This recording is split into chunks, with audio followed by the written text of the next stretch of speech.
I installed a Cybertruck steering wheel. About 2 months ago, I put on this yoke steering wheel into my Juniper. So far, so good for me. I like it, but I got a lot of feedback that wasn't all positive. And this feedback came from many of you, my viewers online, but also people that actually used and drove my car in real life, including my wife, who didn't necessarily love it. Now, I do love it. In fact, I put the yoke steering wheel here in my Cybertruck, as you can see here.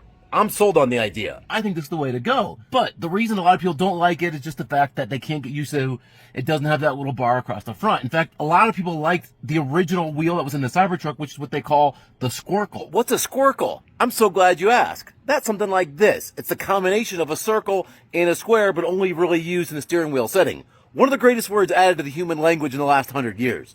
Squircle. Pretty fun to say. Francisco? How's it going, Mr. Francisco, that's fun to say. Francisco. And so this is the original wheel that came off my Cybertruck. And I was thinking to myself, well, what if I could add a wheel that looked like my Cybertruck wheel to the Juniper, but Tesla doesn't make one, so I guess I really can't do that. Or can I? Well, actually I can, because Tesstudio just came out with their version of the Squircle, which is actually very similar to the Cybertruck wheel. So this one there, Cybertruck wheel, this one here that I'm going to put on today is the Squircle. That's going to go into the Juniper with that little style, that little look of the Cybertruck. If you don't love the round steering wheel, but you kind of like that little Cybertruck wheel, the two of them are going to get together and make that little squircle there, but it's not going to be quite as far out as that old yoke steering wheel way back in there. Here we go. The packaging was pretty straightforward. It's a steering wheel, and that's it. So you are going to need to find a little tool like this, and you just push it in a little hole in the side of the console, and that's going to pop out just the edge of the airbag. It's so subtle you can barely hear it. Slide my screen out of the way and do the same thing there on the other side, and eventually this whole little horn airbag area is going to come out after it's released. But hang on. You might want to put this in service mode. Now, I've replaced wheels on either this car or my truck 5-6 times now. I've never done it. And there's always some Karen in the comments that's like, hey, don't forget service mode. It's going to cost you $3,000 to screw this up.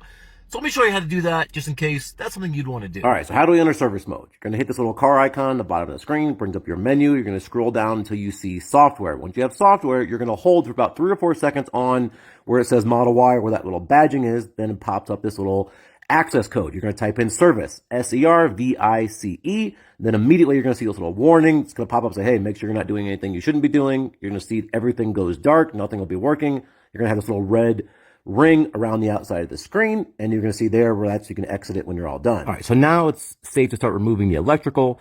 You'll notice there's 2 little connections in there. The first is that yellow one, which is holding your airbag / horn all into place. So again, I use needle nose pliers anytime I do this because it's easier to get a hold of this little harness without putting my fat fingers in there. I can just pull it all out in one smooth clip. But when you do this, you are going to get an error on the screen.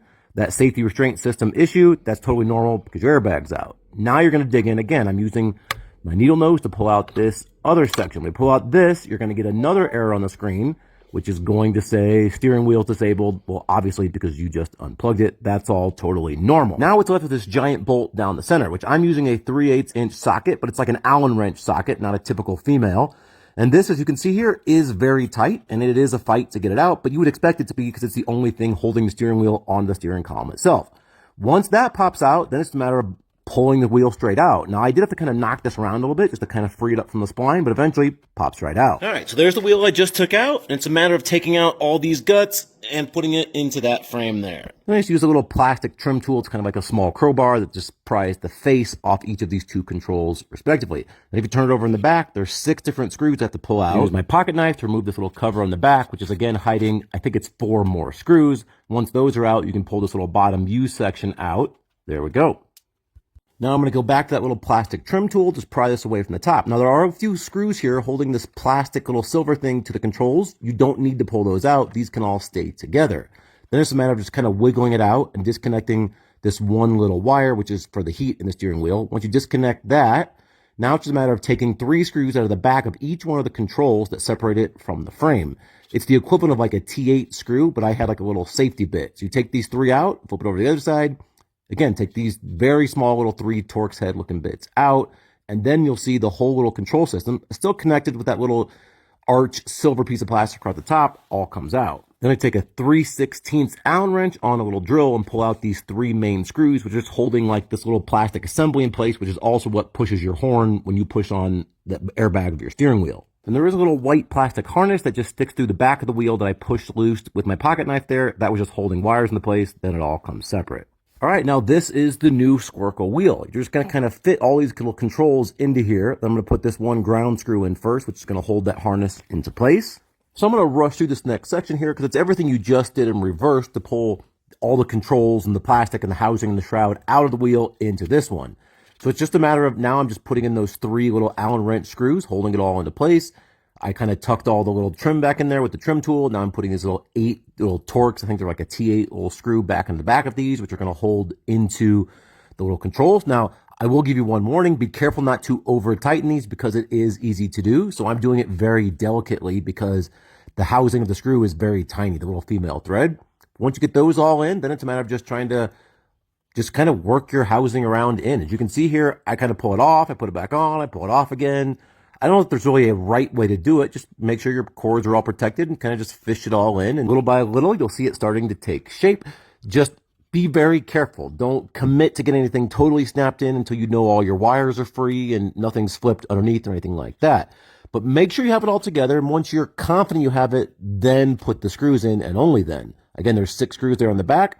So here I'm just fishing out this little wire through this little little housing underneath, and then we're putting the screws back in. Again, 4 of these. And I did have to be pretty careful putting these in because it was really easy to run that wire across the path of a screw, and I didn't want to mess that up, or then the heat in my steering wheel wouldn't work.